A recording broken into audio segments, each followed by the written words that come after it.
Does your own mind ever feel like a dangerous neighborhood you probably shouldn't visit alone? Like you're constantly wrestling with the big questions about why we're here, what happens when we die, and the point of it all? But instead of finding peace, you just find a deep, gut-level dread. For a deep thinker, life isn't always something to be enjoyed, but a puzzle to be solved.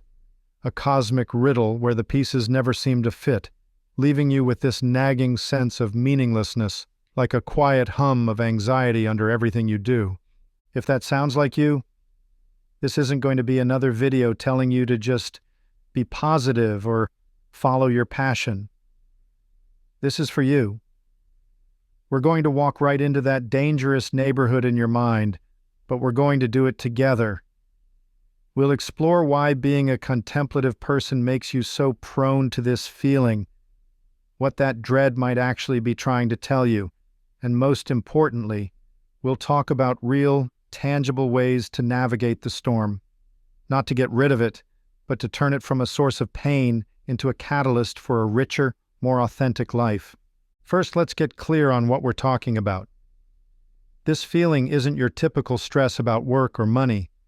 Existential angst is a whole different animal. It's the unease that bubbles up when you think too hard about the fundamental nature of being alive. Philosophers and psychologists usually break it down into four main worries, the big four of existence: death, freedom, isolation, and meaninglessness. The first one, death, is the most obvious. It's that sharp, terrifying realization that all of this is temporary. One day, you and everyone you care about will be gone. For a deep thinker, this isn't some dark thought you push away. It's a constant companion, coloring every moment with a sense of urgency and sometimes a feeling of futility. Then you have freedom, and this one's tricky. We're all taught that freedom is something to celebrate, but existentialists like Jean-Paul Sartre saw it as a terrifying responsibility. He said we are condemned to be free, which means there's no pre-written script for our lives, no grand cosmic plan. We are completely on the hook for creating our own purpose, and the weight of that absolute freedom can feel crushing. It's the terror of a blank page, the paralysis of having infinite choices. This leads right into the third worry: isolation. No matter how close you get to someone, you're ultimately alone inside your own head. Nobody can ever truly know your inner world, your secret hopes and fears. This creates a gap you can never quite bridge between you and everyone else on the planet. For the deep thinker who feels things so intensely, this sense of being fundamentally alone can be especially painful. And finally, all of these things lead to the fourth and maybe the most unsettling concern of all: meaninglessness. If we're all going to die, if we're terrifyingly free, and if we're all ultimately alone, then what's the point? Is there any built-in meaning to life, or is it just a random accident, a brief flicker of awareness in a cold, indifferent universe? This question is the beating heart of existential angst. So why does this seem to hit deep thinkers so hard? Your mind is a powerful tool built for looking inward, for finding patterns, and for deep analysis. You don't just see the surface of things, you see the complex, messy machinery underneath. While that's a gift that can lead to incredible creativity and insight, it also means you can't unsee the uncomfortable truths about being human. You've pulled back the curtain, and now you have to live with what you know is there. It's like being a world-class puzzle solver who gets handed a puzzle that can't be solved. Your brain feels compelled to work on it, to turn the pieces over and over, but you have a sinking feeling that there's no solution. That process, that constant wrestling with unanswerable questions, is what creates the dread. It's not a sign that you're broken, it's a sign that your mind is doing exactly what it was designed to do. But it's working on a problem that's bigger than logic. It's the natural result of a sensitive, intelligent mind waking up to the reality of its own existence. One of the cruelest parts of existential angst is how isolating it feels. You're wrestling with the most universal questions a human can ask, but you often feel like you're the only one who takes them seriously. This creates a very specific kind of loneliness that's hard to put into words. Just think about it. How exactly do you bring up the crushing weight of your own mortality at a casual dinner party? How do you explain to a friend who's trying to help that your anxiety isn't about a specific problem they can fix, but about the very fabric of existence itself? Most of the time, when you try to share these feelings, you're met with blank stares, awkward silence, or empty platitudes. People say things like, "You're just overthinking it," or "Don't be so morbid." They might even treat your thoughts like a symptom, suggesting you're just depressed and need to cheer up. This kind of reaction, even when it's well-meaning, just makes you feel even more alone. It teaches you that these thoughts aren't safe to share, that they're too weird, too heavy for the everyday world. So, you learn to keep them locked away. You build a fortress inside your mind where you battle these cosmic demons by yourself, all while putting on a mask of normalcy for everyone else. This creates a painful split between your inner reality and your outer life. You start to feel like an actor in a play, just going through the motions of a life that feels more and more disconnected from the chaos happening inside. This is more than just loneliness. It's a kind of existential alienation. You feel cut off from other people, who all seem to be living happily in a world of blissful ignorance. You feel disconnected from society and its values, which suddenly look like silly games we play to keep from looking into the void. And sometimes, you even feel disconnected from yourself, like you're watching your own life from a huge distance. You are in the world, but not really of it. This feeling of being a perpetual outsider, an observer on the sidelines of life, is one of the heaviest burdens a deep thinker can carry. It's the price you pay for awareness. Have you ever felt that specific kind of isolation? That feeling that your deepest thoughts would only scare or confuse the people you love? It's a quiet battle, but you're not the only one fighting it. If that feeling of being on the outside resonates with you, I want you to pause for a second and just scroll through the comments below. I think you'll find that you are far less alone than you think. Reading about what other people are going through can be a powerful antidote to this kind of loneliness. And while you're there, if this is helping you find some clarity, please consider subscribing. We dive into these big questions here, together, so that none of us have to do it in silence. To really figure out how to handle this angst, we have to go deeper, past the dread and loneliness, to one of the main things that powers it, our relationship with freedom. Like we touched on earlier, the existentialist view is that we are radically, terrifyingly free. There's no pre-installed essence or cosmic blueprint that defines who you are. As Jean-Paul Sartre famously put it, existence precedes essence. That basically means we're thrown into the world as a blank slate, and it's through our choices and our actions that we create our own identity and our own purpose. On one hand, that sounds incredibly empowering. And it is. But it's also terrifying. Being completely responsible for creating meaning in a meaningless universe is a huge and often overwhelming burden. It's the ultimate pressure. Every choice, every action, every single moment is suddenly loaded with the weight of defining your entire existence. There's no one else to blame, no destiny to fall back on. It's all on you. And because that freedom is so scary, we humans have become experts at trying to run away from it. We build these elaborate systems of distraction and denial to protect ourselves from the sheer scale of our own liberty. You can think of it as a kind of self-deception, what the existentialists called bad faith. It's what happens when we pretend we aren't free. When we act like our lives are dictated by forces outside of our control. We do this in a million little ways. We might just adopt the values of our parents, our religion, or our culture without question, letting their pre-packaged belief systems make our choices for us. We might chase external goals, money, status, fame, believing that if we just achieve them, our lives will finally have the meaning we're looking for. We get obsessed with being productive, with scrolling social media, with binge-watching shows. Anything to keep our minds busy and away from that terrifying silence where the big questions are waiting. These aren't moral failures. They're deeply human ways of coping. They are our attempts to deal with the vertigo that comes from staring into the abyss of absolute freedom. It's like being an artist who's given a giant blank canvas and told to paint a masterpiece, but you have no instructions, no subject, and no guarantee that anyone will ever get what you were trying to do. The pure possibility of it all can be paralyzing.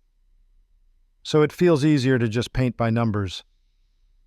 The problem is, for a deep thinker, these escapes usually feel hollow. Your mind is too sharp. You see the cracks in the facade. You sense that the roles society wants you to play are just costumes, and the goals everyone is chasing feel empty. This is where we have to make a really important distinction. Healthy, deep thinking is a constructive journey that leads to personal growth. But when this struggle with freedom turns into debilitating anxiety and obsessive, repetitive thought loops, it can cross over into what's known as existential OCD. For someone with existential OCD, these aren't just curious thoughts. They are tormenting, all-consuming obsessions that get in the way of daily life, all driven by a desperate need for certainty in a world that can't offer any. Knowing this difference is crucial. If your thoughts feel less like a philosophical question and more like a mental prison, it's so important to seek professional support. But for many deep thinkers, the angst is not a sign of a disorder, but of a profound and necessary struggle. The struggle to stop running from your own freedom and finally learn how to use it. So if we can't escape the big questions, and we can't find easy answers, what are we supposed to do? This is where we shift from just understanding the problem to actually exploring what to do about it. But I want to be crystal clear. These are not cures for existential angst. This isn't about making the dread go away forever. It's about learning to dance with it. It's about turning it from a force that paralyzes you into one that energizes you. These are strategies for navigating the void. The best antidote to bad faith and running from our freedom is to embrace authenticity. In an existential sense, authenticity just means trying to line up your actions and choices with your true, inner values instead of just caving to outside pressure or expectations. This is much easier said than done. It requires a lot of honest self-reflection. It means hitting pause and asking yourself, is this what I really want, or is this what I was told I should want? Am I choosing this job, this relationship, this way of life because it genuinely resonates with me, or because it's the safe, expected path? Living authentically is an act of courage. It often means disappointing people. It might mean choosing a less prestigious career that you find more fulfilling. It might mean walking away from relationships that are based on a version of you that isn't real. It's a constant process of checking in with yourself and correcting your course, of choosing to be true to yourself even when it's the harder thing to do. But every authentic choice you make is a powerful statement against meaninglessness. You're declaring that your inner truth matters. This second strategy flows right from the first. If the universe isn't going to hand us a pre-made meaning, then we have both the freedom and the responsibility to create our own. Meaning isn't something you find like you find your lost keys. It's something you build brick by brick with your actions and your commitments. The philosopher Viktor Frankl, who survived the Holocaust, wrote in his book Man's Search for Meaning that we can create meaning in three main ways: through our work, by creating something or doing a deed; through love, by caring for another person; and through our attitude, by choosing how we respond to suffering we can't avoid. This is an incredibly empowering idea. It means that meaning can be found anywhere. You can find it in raising a family, mastering a craft, volunteering for a cause, creating art, discovering something new, or simply in the quality of attention and care you bring to your relationships. The key is that the meaning has to be yours. It has to be something that you feel deep down, something you are willing to pour yourself into. Meaning is just the byproduct of a life lived on purpose, and that purpose is something you get to define for yourself. Our natural instinct is to treat anxiety like an enemy, something to be fought, suppressed, or medicated. But existential thinkers like Søren Kierkegaard saw anxiety very differently. He didn't see it as a sickness, but as a vital part of being human, a signal that we are living on the edge of our own freedom and potential. He called anxiety the dizziness of freedom. It's that feeling that shows up when we realize just how vast the field of possibilities in front of us really is. If you can learn to see your existential dread this way, it loses a lot of its power to paralyze you. Instead of thinking, something is wrong with me for feeling this, you can learn to think, this anxiety is a sign that I'm awake. It's a call to live more consciously and more authentically. Just knowing that this dread is a universal experience can lessen the isolation and self-blame. It's not a malfunction. It's a feature of a conscious mind trying to grasp the vastness of its own existence. Try to see it as a compass, pointing you toward the parts of your life that need more of your attention, your courage, and your honesty. Finally, while it's important to engage with these huge questions, it's just as important not to get permanently lost in them. Deep thinking can become a purely intellectual exercise that disconnects you from your body and the world. The antidote is to ground yourself in the present moment and in physical reality. This is where things like mindfulness, meditation, or even just simple exercise become so important. Going for a walk and focusing on how your feet feel on the pavement, getting absorbed in a physical hobby, or just paying attention to your breath for a minute can pull you out of the swirling vortex of abstract thought and back into your own skin. And just as you ground yourself in the present, you have to ground yourself in connection. Seek out conversations with people who can handle these topics. Find your tribe, whether it's in a philosophy group, an online community, or just with a few trusted friends. Sharing your journey with people who get it is one of the most powerful ways to lighten the load of isolation. Connection reminds us that while we may be alone in our minds, we don't have to be alone with our minds. The path of the deep thinker is not an easy one. When you choose to grapple with life's biggest questions, you are inviting in a very real sense of dread, turmoil, and isolation. There are no simple answers that will make it all disappear, and looking for one will only lead to disappointment. The goal isn't to solve the puzzle of existence. The goal is to learn to live inside the mystery. The existential dread you feel is not a sign that you are broken or that your life is meaningless. Quite the opposite. It's a sign that you are profoundly alive and awake. It's a testament to a mind that refuses to settle for easy answers and shallow distractions. It is the growing pain of a soul reaching for a more authentic and meaningful life. By embracing your freedom, by consciously building your own meaning, by reframing your anxiety as a guide, and by grounding yourself in the real world and in real connection, you can learn to navigate this journey. You can transform the dread from a source of paralysis into a source of power. It can become the very fuel that drives you to live more fully, to love more deeply, and to build a life that, while maybe never fully understood, is without a doubt authentically your own. The search for meaning, as painful as it is ultimately what gives our lives depth. It's a valid, necessary, and deeply worthwhile thing to do. What is one small, real piece of meaning you have created in your own life? It could be a project you're passionate about, a relationship you put your heart into, or a value you try your best to live by. Share it in the comments below. Your story, your little piece of meaning, might be the exact thing someone else in this community needs to read today. to feel a little less alone in the void.